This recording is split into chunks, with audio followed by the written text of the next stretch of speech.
Sistema penitenciario fallido, inoperante e indolente. Confirman la muerte de Quero Navas y consagran la impunidad en Venezuela. Propaganda eléctrica, insumos médicos en duda y el reto de la era IA. Venezolanos atrapados en la romantización del caos, lo anormal, la burla y el sueño del futuro. Ingresos petroleros podrían crecer más del 100%. El foco que atrapa a los inversionistas, Venezuela, un hub atractivo. En el periodismo la verdad no se acepta ciegamente, se busca, se contrasta y se confronta sin concesiones. Así les damos la bienvenida a la emisión matutina de Noticias Impacto Venezuela. Soy Génesis Pérez y hoy es viernes 8 de mayo de 2026. Les traigo la información más relevante de Venezuela y el mundo, clara, objetiva y al instante. Acompáñennos. El Servicio Penitenciario de Venezuela en un comunicado desnudó la perversidad e indolencia del régimen chavista con el anuncio de la muerte de Víctor Hugo Quero Navas, preso político detenido en el contexto postelectoral. El fallecimiento se produjo bajo custodia del Estado y su paradero oculto durante al menos año y medio. La indignación nacional es imparable. Juliana Palmar nos cuenta más. Supéralo, perdónanos y vente. Siempre estarás mejor en tu tierra. Carmen Teresa Navas pasó más de un año y medio recorriendo cárceles, tribunales y organismos del Estado, buscando respuesta sobre el paradero de su hijo. Sin embargo, este jueves recibió la confirmación más dolorosa. Mediante un comunicado tardío, el Servicio Penitenciario informó que Víctor Hugo Quero Navas había muerto el 24 de julio de 2025, mientras estaba bajo custodia en el Rodeo 1. La polémica creció luego de que la fecha reflejada en su tumba indicara el 27 de julio como día de fallecimiento. En fecha 15 de julio de 2025 fue trasladado al Hospital Militar Dr. Carlos Arbelo tras presentar hemorragia digestiva superior y síndrome febril agudo. Luego de 10 días bajo atención médica, el 25 de julio de 2024 a las 11:25 de la noche falleció por insuficiencia respiratoria aguda secundaria y tromboembolismo pulmonar. La Fiscalía del Ministerio Público anunció la apertura de una investigación penal y designó a la Fiscalía Nacional 80 con competencia en derechos humanos. Las averiguaciones deberán incluir las diligencias realizadas por la Defensoría del Pueblo durante 2025, cuando el organismo aseguraba que Quero Navas se encontraba recluido en el Rodeo 1, pese a que, según la información oficial revelada ahora, ya tendría varios meses de fallecido. No es un caso aislado, pero sí esto nos representa una de las contradicciones más documentadas y crueles que hemos tenido en los últimos años. El caso del ciudadano Quero destaca porque el tribunal de Carlos Liendo, ese segundo de terrorismo, siguió actuando procesalmente, negando una solicitud de amnistía, como la entregó ayer, sobre una persona que sabía que tenía meses fallecida, casi un año fallecido. Aquí hay una intencionalidad manifiesta de seguir encubriendo ese fallecimiento. Organizaciones defensoras de derechos humanos reaccionaron con fuerza ante el caso y denunciaron el nivel de opacidad con el que se manejó la desaparición y posterior muerte de Quero Navas. Los señalamientos apuntan al centro penitenciario El Rodeo 1, así como la actuación de la Fiscalía, la Defensoría del Pueblo y los tribunales. Desde el Observatorio Venezolano de Prisiones exigieron responsabilidades políticas, mientras que el Foro Penal calificó el caso como una demostración del cinismo del gobierno chavista. La verdad es que la indignación que he sentido, la tristeza, incluso la frustración, de decir, es increíble con el caso de Víctor Quero. Me indigna, debo decir, este comunicado del Ministerio de Servicios Penitenciarios. Un insulto a la madre. Esto es un caso que requiere una investigación importante, responsabilidad del Estado definitivamente. Por su parte, el líder de la oposición, Edmundo González, y la Premio Nobel de la Paz, María Corina Machado, denunciaron que el caso fue manejado bajo un manto de hermetismo para encubrir lo que definen como una desaparición forzada y una muerte bajo custodia. Va a profundizar más la crisis de legitimidad del sistema de justicia venezolano. Esto también, ante la cara de la Corte Penal Internacional, evidencia que el Estado no tiene la voluntad del sistema de justicia interna gobierno no es capaz o no quiere llevar investigaciones genuinas sobre los hechos que se denuncian como atroces, y el hecho de que un tribunal ignore la muerte de un procesado que está bajo su cargo, bajo su custodia. Esto demuestra que los tribunales no funcionan como órganos de control, sino como dependencias administrativas de la represión. Mientras la madre de Víctor Hugo Quero exige justicia y respuestas, el caso se convierte en un nuevo símbolo de las denuncias sobre violaciones de derechos humanos en Venezuela. La confirmación de su muerte, casi 10 meses después de ocurrida, deja al descubierto el nivel de opacidad y descomposición institucional que rodea a los presos políticos en el país. Desde el año 2015, un total de 28 detenidos por razones políticas han fallecido en custodia del Estado, según cifras del Observatorio Venezolano de Prisiones. Te recordamos que tu voz también es importante y es noticia. Abrimos el debate con la pregunta del día de Impacto Venezuela. Un muerto bajo custodia revela el rostro más cruel del régimen: silencio oficial, ocultamiento e indignación nacional. El caso Quero expone que la represión traspasa las rejas y es el Estado quien decide quién sobrevive. ¿Debe la justicia internacional actuar con mayor contundencia ante la impunidad del Estado venezolano en casos como el de Víctor Hugo Quero Navas? Participa y haz sentir tu opinión en nuestras plataformas digitales. Te leemos. La generación de relevo en Venezuela nunca ha tenido agua constante, estabilidad económica ni un empleo seguro. Para muchos, irse del país dejó de ser un sueño y se convirtió en el plan automático de vida. La ENCOVI 2025 revela cómo la población joven creció normalizando sobrevivir. María José Prado con el reporte.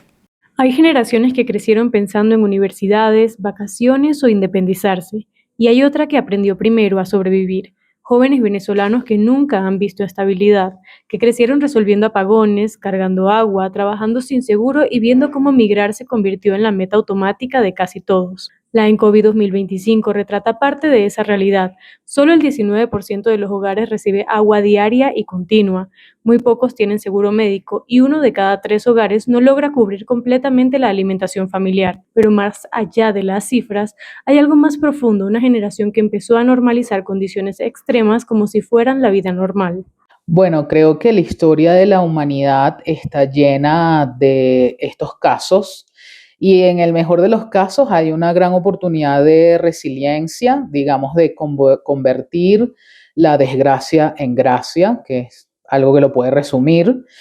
La parte no positiva es que al final se va generando como una distorsión de la percepción porque la amígdala cerebral está demasiado activada. Entonces pierdes la capacidad de neurodesarrollo de otras esferas de vida y de conciencia que tienen que ver más con la realización más personal.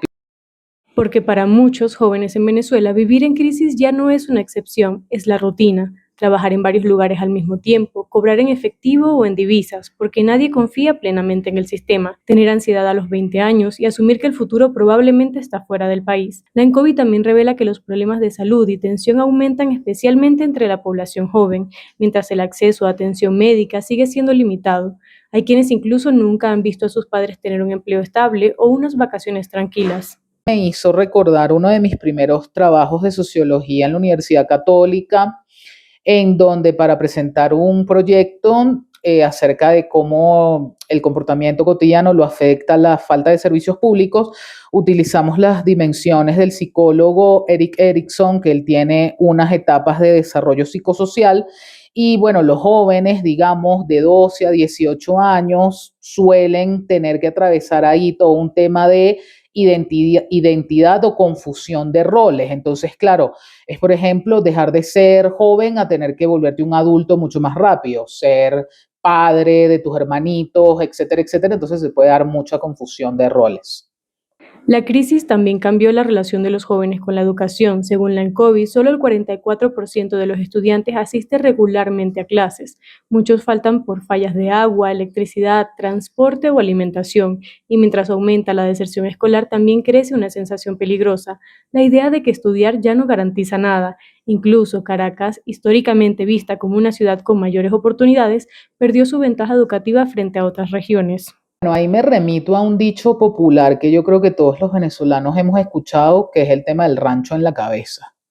O sea, como que desinstalar ese montón de creencias limitantes, pues es un trabajo de mentalidad de reprogramación en todos los sentidos, o sea, desde cultural, psicológica, o sea, es una transformación de toda la sociedad venezolana y la consecuencia más grave es que las personas se autolimiten mucho. O sea, se autolimiten porque quizás pierden la esperanza o la confianza en la vida y pues bueno, caerían como en un proceso ahí de estancamiento y mucha victimización también. La ENCOVI 2025 no solo mide pobreza, servicios o ingresos, también refleja cómo cambió la manera de crecer en Venezuela, porque hay una generación que aprendió a resolver antes que a soñar, que convirtió la resistencia en costumbre y que quizás lo más duro es que muchos jóvenes ya ni siquiera saben cómo se siente vivir en un país normal. El régimen chavista celebra como un hito una demanda eléctrica superior a los 15.000 megavatios después de 8 años de números rojos. Sin embargo, la crisis eléctrica parece recrudecer en el país. Las soluciones parecen lejanas, pese a que la inversión está entrando. Quique Frías con el informe sobre la situación. El régimen de Delcy Rodríguez presenta como un hito que Venezuela supera una demanda eléctrica de 15.579 megavatios. Esto mientras millones de venezolanos han sufrido por años y siguen sufriendo en la actualidad de apagones, fluctuaciones de luz, electrodomésticos dañados, racionamientos, calor extremo y servicios públicos colapsados. Hemos alcanzado en el país un hito en la demanda eléctrica que alcanzó la cifra récord de 15.579 megavatios, siendo la más alta en los últimos 9 años. Este registro supera los récords de casi una década, producto de las altas temperaturas que continúan y el crecimiento económico que mantiene su impulso. Es un verdadero agravio ese comunicado, un agravio de todo punto de vista técnico. Hablar de un récord de la demanda de 15.500 megavatios, que son 15.5 gigas, mientras el país sufre cortes de hasta 12 más horas en cada ciudad, en cada rincón, en cada pueblo. Es una contradicción física increíble. Si estuviéramos generando y transmitiendo esos 15.500 megavatios que ellos hablan como demanda, no habría racionamiento. Decir que hay un récord de demanda mientras el país está a oscuras es como decir que un restaurante tiene un récord de ventas cuando tiene las puertas cerradas y no tiene comida para servir. La medida presentada no supera la demanda de 2017, cuando Venezuela ya registraba 16.231 megavatios y el país estaba hundido en fallas eléctricas, racionamientos y deterioro de servicios básicos. 8 años después, el régimen presenta como victoria una cifra menor a la de aquellos días. Es una falacia que la demanda máximo en un sistema deficitario sea de ese orden. ¿Por qué? Porque si tenemos una generación que está estancada en torno, y te lo acabo de pasar, en torno a los 12.000, de 12.000 a 13.000 megavatios, que hablan de 12.600 megavatios de generación térmica, y el resto en generación hidroeléctrica en el Bajo Caroní, 10.000, estamos hablando de que hay una restricción de 2.300 y pico megavatios, porque estaríamos hablando que apenas alcanzaría eso, o sea que sería una demanda reprimida lo que realmente hay, ¿no? Las autoridades también hablan de aumento en la energía que llevan las líneas de transmisión, las mismas que se encuentran sin mantenimiento y que se caen ante altos flujos de voltaje. Existe un problema grave que es el cuello de botella a nivel de la transmisión. Incluso si por un milagro de la generación pudiera subir en el Bajo Caroní, las líneas de transmisión 765 y el sistema de transmisión troncal que vienen desde la subestación Malena en el Bajo Caroní y van al corazón de la transmisión en Venezuela, en San Jerónimo, en 765 y 400 kV en el estado Guárico, y así se distribuye hacia el oriente, hacia el centro y occidente del país. Estos sistemas hubiese un colapso porque no aguantan, porque están totalmente degradados, no soportarían un flujo nunca con esa generación desde el sur hacia occidente sin colapsar por inestabilidad de voltaje. En el comunicado también se atribuye el récord eléctrico al crecimiento económico, como a las altas temperaturas, a pesar de los racionamientos a los estados más calurosos. Mezcla dos excusas totalmente contradictorias. La primera, atribuye el récord a un crecimiento económico que requería una industria robusta operando en primer lugar y en segundo lugar a altas temperaturas. Esas son dos excusas totalmente contradictorias. Si la demanda sube por el calor, pero tú cortas la luz a los estados más calurosos, automáticamente tumbas la demanda.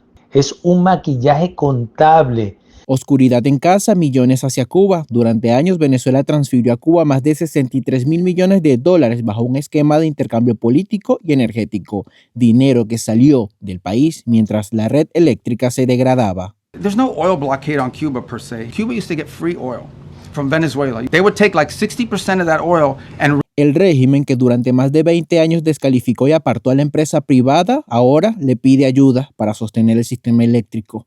El comunicado celebra un hito, pero también confiesa una dependencia.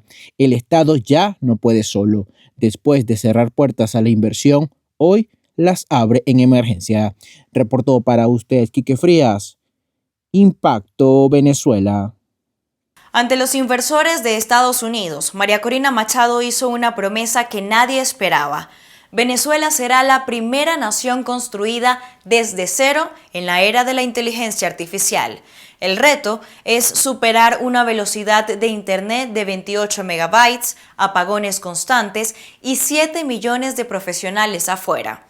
Juan Gutiérrez Gamba con los detalles. En el AI Expo 2026 de Washington, Machado hizo algo distinto ante ingenieros e inversores globales. Conectó el pasado con el futuro en una sola narrativa. Explicó que el régimen usó la tecnología para reprimir el 28 de julio y luego planteó que esa misma tecnología puede ser el motor de la reconstrucción. Su argumento: Venezuela no tiene que reparar el pasado, tiene que construir el futuro desde cero, en la era de la inteligencia artificial. ¿Se dan cuenta todo lo que puede hacer la tecnología? Lo que vamos a hacer con inteligencia artificial para que esto sea realidad en Venezuela. Esto y muchísimas otras áreas que vamos a incorporar para que podamos hacer ese salto inmenso de un país que está atrasado en todo y ponerlo de primero, a la vanguardia en el mundo. Pero los datos del terreno son duros. Venezuela tiene 28 megabits por segundo de velocidad de conexión, frente a 107 del estándar global. El 37% de los hogares no tiene internet fijo, no hay centros de datos, la electricidad falla y más de 7 millones de venezolanos emigraron, muchos de ellos profesionales de tecnología. Es sobre esa base donde se propone el salto. El sector privado en Venezuela necesita, para el compromiso de inversiones nuevas, fundamentalmente un marco de legalidad jurídica para cualquier inversión o cualquier actividad que desarrolle en el país. Eso tiene que estar involucrado en las leyes, que no afecten la actividad privada o que le permitan participar. Los expertos separan el plan en 3 capas. Corto plazo, 1 a 3 años, IA en petróleo, telemedicina y transparencia institucional, sin construir desde cero. Mediano plazo, 3 a 7 años, 5G, centros de datos y fibra óptica, condicionados a elecciones y un nuevo gobierno. El hub tecnológico completo que plantea Machado es un horizonte de al menos una década. Por eso ella misma dijo en el Instituto Milken que las elecciones deben ocurrir en 12 meses, dejando por sentado que cada mes que pasa es una ventana que se cierra. Primer eslabón para que se dé una reconstrucción tecnológica, un hub tecnológica, la creación de inteligencia artificial también tiene que ver con la interconexión que exista entre investigación y desarrollo, I+D. Eso es lo que sucede, según los estudios científicos, en la mayoría de los países en vías de desarrollo, en la mayoría de los países de altos ingresos, en donde las universidades, a través de la creación de patentes, conlleva a que la innovación, la competitividad, la investigación y el desarrollo estén presentes. Machado no fue a Washington a presentar un plan técnico. Fue a convocar al capital y al conocimiento global para que estén listos cuando Venezuela tenga un gobierno democrático. La visión existe, el terreno es duro y el reloj ya está corriendo. La encargada de la presidencia, Delcy Rodríguez, denunció que diferentes sectores buscan hacer daño a Venezuela con falsas narrativas y manipulaciones. Luego de semanas de denuncias y especulaciones sobre el paradero de los insumos médicos entregados por Estados Unidos, brindó una explicación al respecto. Veamos. ¿Cómo hay sectores que persisten en hacerle daño a Venezuela a través de la falsedad y de la mentira? Ojalá los medios de comunicación que se han prestado tanto a nivel nacional como internacional para difundir mentiras, ojalá tomen la verdad. Hemos recibido una donación que hizo el presidente de los Emiratos Árabes Unidos para equipamiento que se hizo a un CDI, como también recibimos donación de Brasil.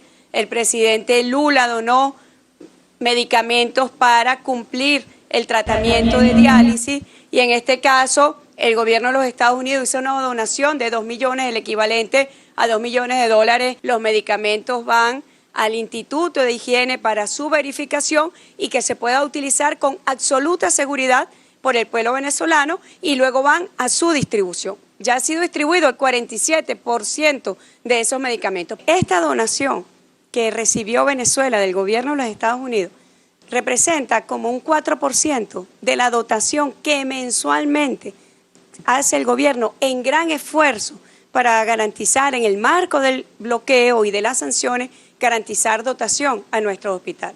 Y que yo espero que en la medida que nosotros vayamos desbloqueando la economía venezolana, los hospitales venezolanos sean los primeros beneficiarios para su dotación y para su equipamiento. Así ya lo estamos conversando con el Fondo Monetario Internacional, donde Venezuela tiene recursos financieros bloqueados, que podamos desbloquear recursos para equipar. Ya estamos en un proceso de contactos con empresas internacionales para equipamiento en los hospitales y que podamos garantizar. El tiempo corre y la realidad no espera. Seguimos con Impacto en 60 segundos. 2 noticias en tiempo récord. Operación nuclear. Material del reactor RV-1 fue retirado y trasladado a Puerto Cabello. Venezuela ejecutó entre el 18 y el 29 de abril una operación de extracción y traslado del material nuclear restante del reactor experimental RV-1 del Instituto Venezolano de Investigaciones Científicas hacia Puerto Cabello, supervisada por el Organismo Internacional de Energía Atómica y con participación del Departamento de Energía de Estados Unidos, el Reino Unido y organismos venezolanos. El gobierno recordó que el reactor concebido por el doctor Humberto Fernández Morán finalizó su ciclo en 1991 y fue clausurado junto al OIEA en 1997, iniciando la retirada parcial del combustible gastado, pero admitió que el ataque militar del 3 de enero cerca de Livic incrementó objetivamente el nivel de riesgo y aceleró la ejecución de la operación para el retiro definitivo del material. Foco global en Venezuela. Empresas evalúan inversiones. Alemania y una delegación empresarial se reunieron en Caracas para evaluar inversiones en agroindustria y petroquímica, mostrando interés en exportar productos de diferentes rubros en el contexto de la política internacional impulsada por la encargada de la presidencia Delcy Rodríguez de la mano del gobierno de Estados Unidos. En este mismo sentido, el presidente de Data Analysis, Luis Vicente León, proyecta que los ingresos petroleros podrían crecer más del 100% en 2026 gracias a un aumento de producción de entre el 20 y el 30% y a los altos precios internacionales. Y desde Estados Unidos, el ex líder republicano Kevin McCarthy afirmó que las empresas norteamericanas deberían correr el riesgo de hacer negocios en Venezuela, especialmente en el sector financiero, subrayando el potencial energético del país y la posibilidad de que la diáspora venezolana regrese si existen condiciones adecuadas. Esto ha sido todo por hoy en nuestro noticiero matutino. Esperamos que la información compartida les sea de gran utilidad. Recuerden que pueden mantenerse actualizados a través de nuestras plataformas digitales www.impactovenezuela.com y @impactov. Para este fin de semana tenemos programación especial para ustedes. No le pierdan la pista. Les deseamos un feliz día.